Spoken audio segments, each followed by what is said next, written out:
Hello and welcome to an Everyday Canines video. In this series we're looking at setting goals for the new year and how to do it in a sensible, healthy, positive fashion. This episode we're getting down to the nitty-gritty of setting our goals, the practical side. We've looked at mindset, now we're going to actually do it. To start with, we've already mentioned having a series of goals, a mixture of goals. Your easies, your achievable but going to be a bit tricky and hard, they're not going to happen straight off, and your exceptional goals.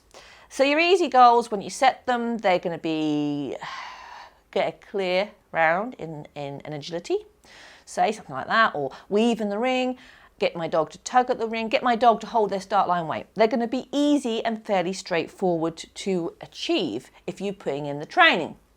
They're going to give you something to focus on to make sure you're getting your training going in the right direction. You're not just scatterbraining your training and not really achieving anything. And they're going to be your confidence boosters. Your next level of goals, they're going to be something you think you can achieve, but they're harder. So for instance, it could be that you're looking to get an agility warrant with your dog. Say for Sparrow, that would be her gold. And you say to yourself, I'm going to achieve that this year, but you know, because it's based on points, you're going to have so many wins to get there. Could be similar, you could be thinking about getting up a grade. It could be in another sport. It could be, again, looking at different points, winning this and that. So it's something that you can achieve, but it's not going to happen overnight or at one show. It's going to be something that you're going to work towards through the year. Then you have your exceptional goals, which are your goals that are achievable. You are potentially capable of doing them, but they are that real top level. They are like that, way out there level. So they could be getting through to a huge final, and nationals, getting to Crufts, getting to Olympia, winning Crufts and Olympia, getting your dog to be an agility champion or an obedience champion, or maybe competing internationally and getting on Team GB. They are goals that you could achieve. Your dog is capable of that. You are capable of that. But they are the really hard goals. So you're keeping them as your exceptional. And you're probably going to set not so many of them. I would say that in my goal setting list, I have quite a few easies.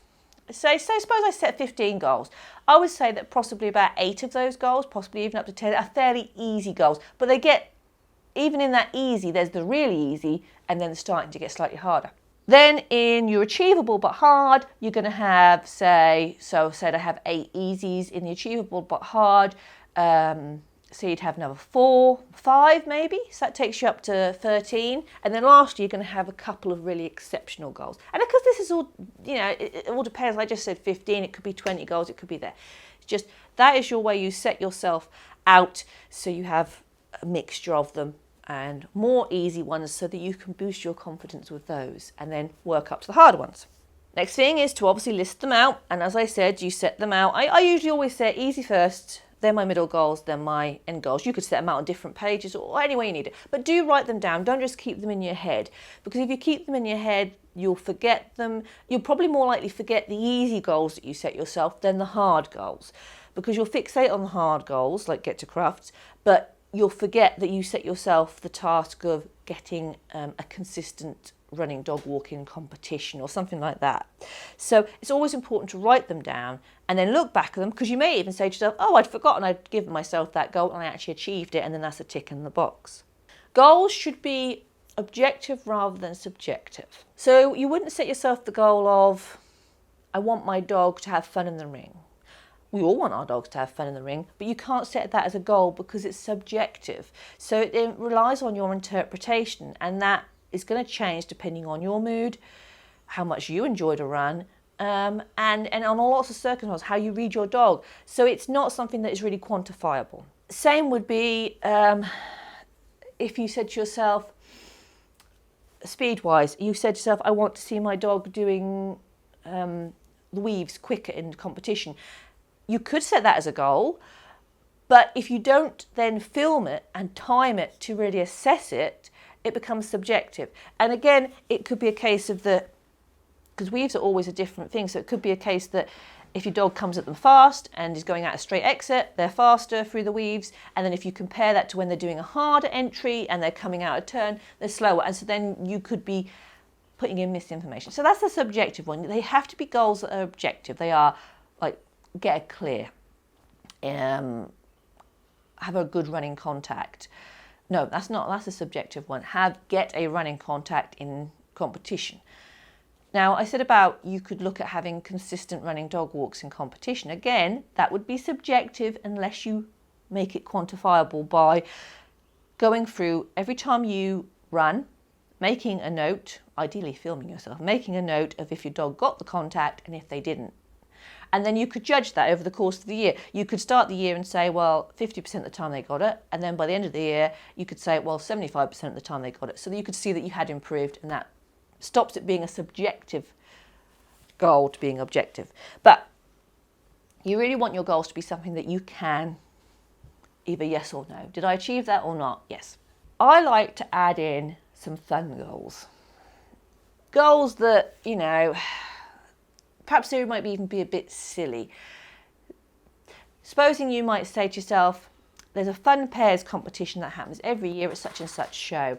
I'm going to make my goal to enter that, and then I'm going to make another goal to go clear in that, and another goal to win that.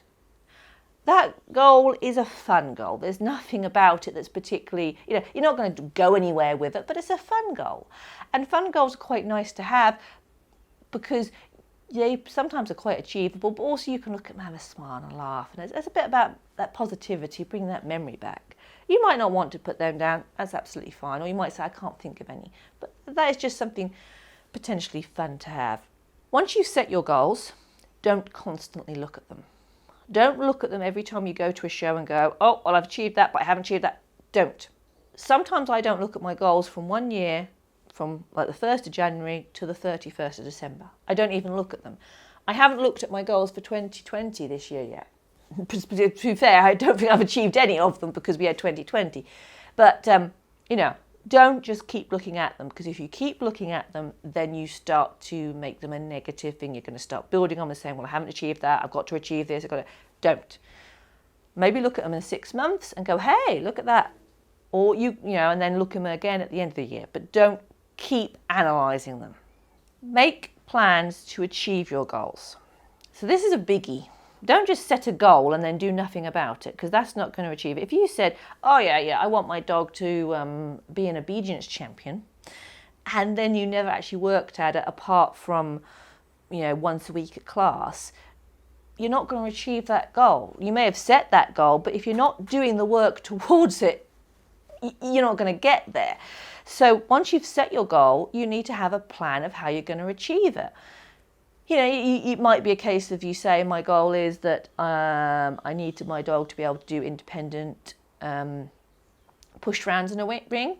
Right, then I need to train those. You don't just go and expect it to happen. So you must have a training plan in place of how you're going to get there. If it's something bigger than that, it might be a case of saying, right, I know I want my dog to get to this level. I need to set up agility courses of that level so that I can practice them and look at other courses and look at what people are doing.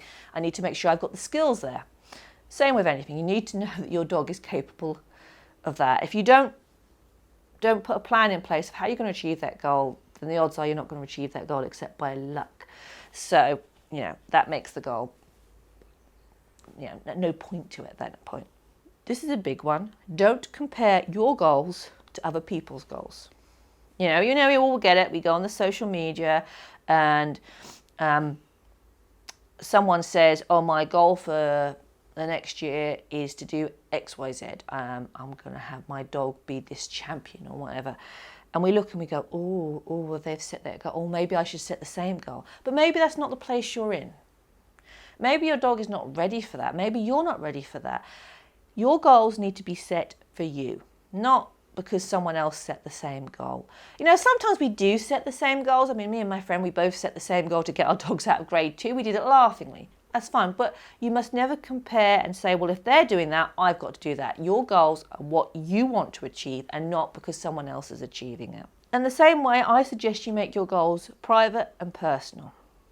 Don't post on Facebook or any other social media what you're intending to achieve through the year. Keep them to yourself. They are your little personal objectives. Nobody else needs to know about them. Okay, if you succeed and you get a really big one, you might post, hey, I had one of my goals for this year. I've achieved it. I'm really pleased. But on the whole, they should be something that's private and personal to you, a personal thing that's keeping you positive, keeping you going, giving you your focus. No one else needs to know about them. And if you post about them on social media, you put pressure on yourself. It's a bit like saying, you know, when people have the weight loss thing, I'm putting this out here so that to keep myself motivated to lose weight, but it doesn't lose weight. If people put that, and my goal is to get to, 14 stone, and it puts pressure on people. Instead, it does the opposite effect. People say it's accountability. It's not. What happens is that you start off good and you go, yep, I got that. And then if you have a setback or something doesn't quite go work, or you didn't get to reach that goal, then you start to feel negative about yourself and you feel embarrassed and ashamed. You might go out and say, oh, I didn't reach that goal when I meant to reach that goal. It becomes this. It stops being a positive thing to help you move forward, and it actually becomes something to hold you back. There's no point to that. Nobody needs to know about your goals. They are your goals, and it's your journey. Enjoy your journey with your dog, and don't worry about what other people are doing. That's the most important thing, and that is a big thing for mindset. I hope that's helped you to understand how to set goals that are sensible and wise for the new year. And I'm wishing you all a very, very happy new year, and I hope you all celebrate and enjoy safely and wake up ready for the new year. If you've enjoyed this Everyday Canines video, you might like to subscribe to our YouTube channel, and you can check us out on Facebook and on Instagram. And I'll see you all in the new year. Take care, folks.